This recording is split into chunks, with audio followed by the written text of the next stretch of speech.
até repetir, porque eu ainda não decorei.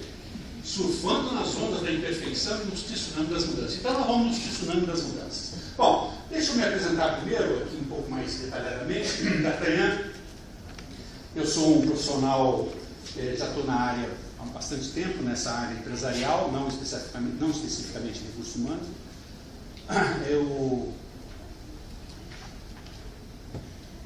Eu venho de uma família do Rio Grande do Sul, cujo pai era um aficionado pela história de um autor francês chamado Alexandre Dumas. E esse autor escreveu um romance de uma história verídica, do qual ele, evidentemente, colocou uma série de coisas que não se sabe se eram verdadeiras ou não, mas ele fez um romance de base histórica verídica. Aliás, os restos mortais do D'Artagnan, que era aquele mosqueteiro, está enterrado, os restos deles estão enterrados na Holanda, tem túmulo. Então são personagens que existiram. E meu pai resolveu construir uma família com 4 filhos. O D'Artagnan, o Aramis, o Porthos e o Athos. Meu pai era um aficionado pela história dos 3 mosqueteiros, que eram 4. Só que ele constituiu esse case enquanto ele era solteiro. Quando ele casou-se com a minha mãe, não teve gestão participativa. E ela disse, vamos lá. E nasci eu fui o filho mais velho e que recebeu o nome daquele que na verdade não era mosqueteiro, né? Que era o D'Artagnan, que era um lord inglês, um lord francês, etc. Bom, aí tinha que continuar a história. E aí partiram para o segundo. Meu pai feliz da vida, porque agora o segundo seria o Aramis. E nasceu a minha irmã. E aí meu pai foi lá no livro, revirou o livro e achou uma mulher chamada Elizabeth. E falou para minha mãe, vamos colocar o nome dela de Elizabeth para me manter na história, mas pelo amor de Deus não me arranje uma mulher, porque eles acabaram os nomes. E partiram para o terceiro. Ainda faltavam 3 e nasceu o meu irmão, que chama-se Aramis.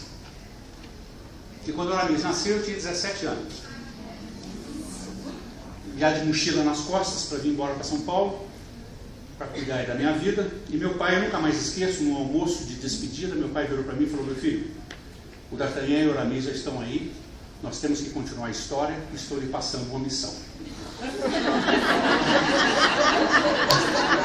Não é uma missão muito complicada, né? Eu falei, pai, deixa comigo, com 18 anos, deixa comigo. Eu fui cuidar da minha vida, cruzei o caminho com uma italiana da Calábria, igual o diabo, e eu fiquei na minha. Quando ela já estava lá no adiantado do 8º mês, no nosso primeiro filho, um dia eu tinha que falar desse assunto, meu pai ligava para mim todo dia. E aí, filho, o Porthos nasceu? Aí eu cheguei na minha mulher e falei, minha filha, é o seguinte, eu trato de família, esse moleque vai chamar Porthos. Acho que nem eu acreditava. Ela olhou para mim e ela deu um sorriso com ênfase no canto esquerdo do lábio.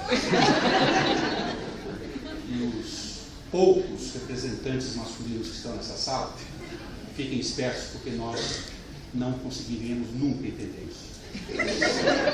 Deus não nos deu essa competência. Um bicho complicado. Eu tive 2 filhas. E esse sorriso foi exatamente o que provavelmente ela sabia. Esse tal de instinto nós não conseguimos entender. E aí não teve jeito, passou para minha irmã. A minha irmã, quando nasceu o primeiro filho, meu cunhado colocou o nome de Júnior, meu pai ficou sem falar com ele 1 ano. E depois, quando meus netos nasceram, eu não tive coragem desse meu jeito. Então eu terminei ficando com o D'Artagnan, para ter muito orgulho, não é? E essa é a história do meu nome. Eu gostaria que vocês soubessem das histórias dos nomes de vocês, porque provavelmente muitas de vocês e muitos de vocês têm nomes de atores de novela da época. Vocês devem ter nomes de pessoas que talvez vocês nem saibam. É bom vocês perguntarem, até para compor a sua própria história. Então esse é o D'Artagnan, que está aí, 65 anos, com esse corpinho de 64,5. E aí, totalmente envolvido aí nesses projetos. Há 45 anos que eu estou trabalhando nesta área de gestão empresarial. Bom, esse é o tema que eu queria puxar do tema macro, falando sobre mudança. Quando eu falo sobre mudança, eu tenho mudança sobre dois aspectos. Eu tenho mudança sobre o aspecto cultural, ou o aspecto pessoal, e tenho uma mudança sobre o aspecto organizacional, que aí nós já estamos falando de gestão. Uma coisa são pessoas dispostas a mudar. A outra coisa é a organização propondo a mudança. E essas pessoas inseridas nas organizações. Então nós temos aí dois problemas. Não, nós temos a problemática da gestão, do gerenciamento do processo de mudança, isso é uma problemática, e depois você tem a resistência, as pessoas, a vontade das pessoas de se atirarem nesse processo. E é exatamente esse assunto que eu queria tratar de uma maneira bem concisa, não é? Dado o tempo que a gente tem. Algumas reflexões só para a gente ter mais ou menos uma ideia. Né? Esse negócio é antigo, hein? Essa preocupação com mudança é um negócio antigo. Olha, esse filósofo, né? Heráclito, 500 anos antes de Cristo, disse essa frase que ficou marcada. A única certeza permanente que se tem é que vai mudar. O cara já dizia isso naquela época. Que é a única certeza que nós temos.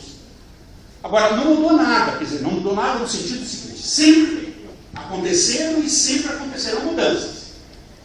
A grande diferença, ou a única diferença que a gente percebe, é em relação à velocidade.